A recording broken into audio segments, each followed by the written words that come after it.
Ladies and gentlemen, welcome to the Rogers Kakasungura YouTube channel. Just to give you an update kwa ile story ya orphans ambao tunajengea nyumba.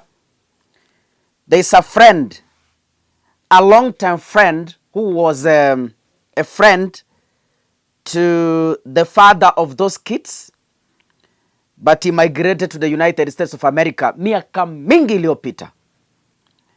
When he saw my story, he got so emotional. And he called me this morning and told me, Kaka, eish, I never knew watoto wa rafiki yangu wanaishi in that kind of life. It is so sad. He sent me all the 32 iron sheets this morning.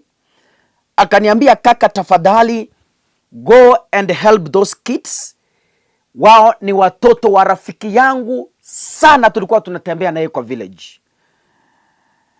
I have been in the US for decades and I've never gotten in touch with the family to know that that is how those kids are living.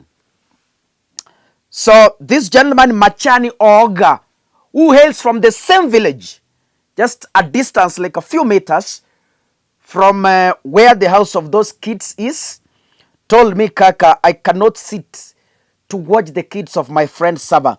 So Machani Oga, who is in the United States, sent me all the 32 iron sheets, and we really want to thank him for this noble cause. Ladies and gentlemen, sometimes we keep names anonymous because of those who donate tell us to do so. But we could love to put some names in public for those who wish to. Oga alikuwa ni rafiki ya watoto, na ni vizuri dunia ijue kwamba kama rafiki amesaidia watoto wa rafiki yake. We have received 45 poles. We have received cash for fundi. We have received cash for the nails. We are in need of the frames, 25,000.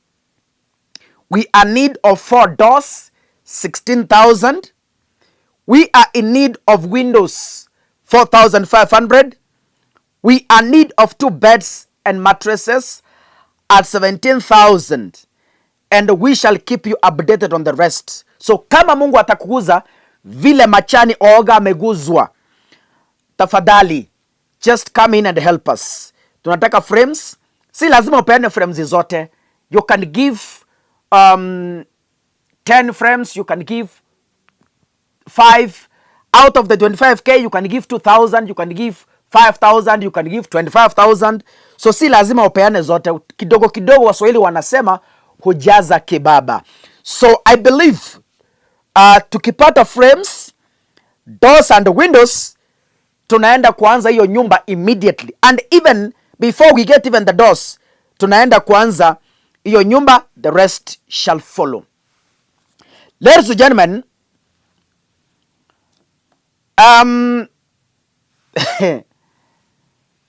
something is happening in the Kenya Kwanza government.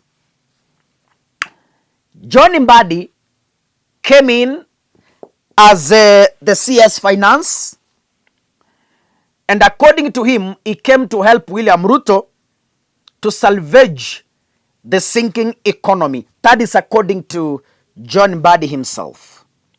But do you know what is happening? Members of the National Assembly's Trade Committee yesterday on Tuesday accused the Treasury Ministry, which is headed by John Mbadi, of sabotaging key development projects across the country. Wamemwanza. Wameanza John Mbadi. Niliambia John Mbadi, you can't join Ruto uende kufanya vitu zako vile unataka. You have to kneel down and say yes sir to every advice he gives you. You can't advise Ruto. It is Ruto who will advise you on how to run that ministry.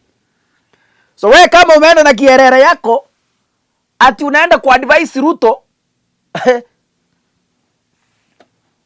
ndio hao wameanza sorry, ndio hao already wameanza, wanasema, na hawa ni wabunge wa chama cha UDA, anasema John Mbadi is now sabotaging William Ruto's agenda.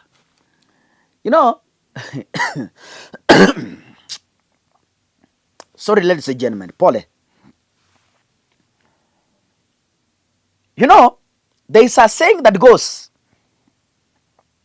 when an hyena wants to eat its children, it first accuses them of smelling like goats. I think you know that saying. If an hyena wants to chew its kids, first inaanza kuziambia munanuka kama.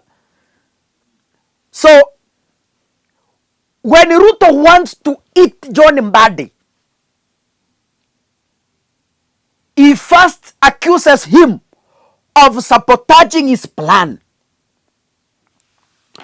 The people who are saying this are members of parliament from the UDA party. And these members of parliament are speaking on behalf of William. So in short, William Ruto, I can put it this way. William Ruto is accusing John Mbadi of sabotaging his manifesto. They met yesterday, senior officials from the Treasury and the MPs from the Department Committee on Trade, Industry and Cooperatives, asked why the responsible officials are failing to release the appropriate funding to state departments. The committee is led by Embakasi North MP John Gakuya, who is allied to UDA.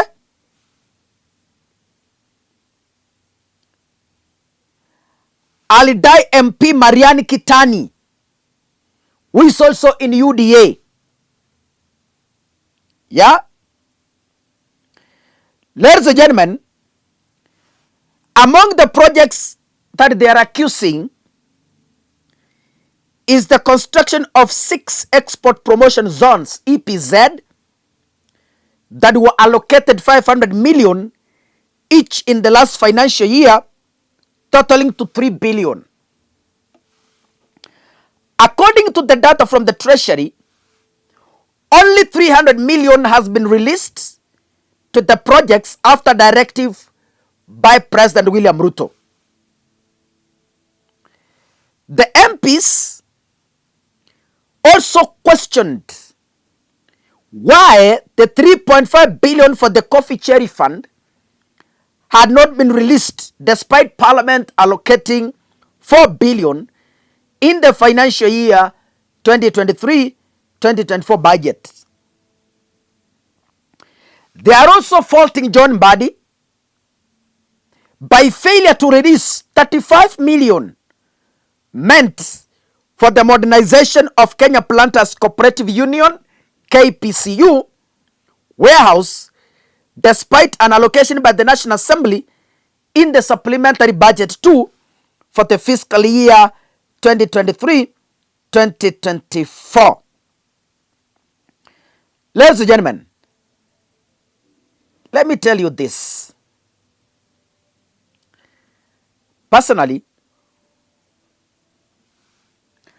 I read mischief in this.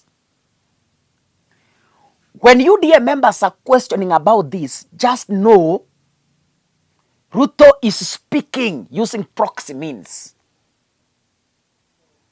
Ruto is speaking directly. And you know, when they say MPs allied to UDA are now blaming Treasury for sabotaging President Ruto's projects, this is Ruto who has gone to a meeting with them. Amewaketisha chini, amewambia kwa sababu nilitengeneza broad-based government, mimi nikisema John Mbadi sabotaging me, nitaonekana mujinga kwa sababu mimi ndio nimewaleta na nimewakumbatia na nimewaingiza kwa serikali. So mimi kama Ruto, because I cannot speak on top of vehicles that John Mbadi is up to sabotage me, please, on my behalf, go out and release the information to the public. Tell Kenyans, John Mbadi is sabotaging my projects. That's how politics works. President has backing dogs. Even MCAs are backing dogs. When an MCA wants to pass a message that might backfire directly on him, he sends dogs to funerals. So William Ruto has released dogs. And these dogs are saying, sikiza, hata kama wamekuja, they have come to sabotage William Ruto. Eish, sini mapema sana ndugu zanguni. Mapema. But anyway, mimi nilimuonya John Mbadi. Niko hapa. It's about time. And we shall be here to discuss the same. God bless you. See you in the next video. Asanteni sana.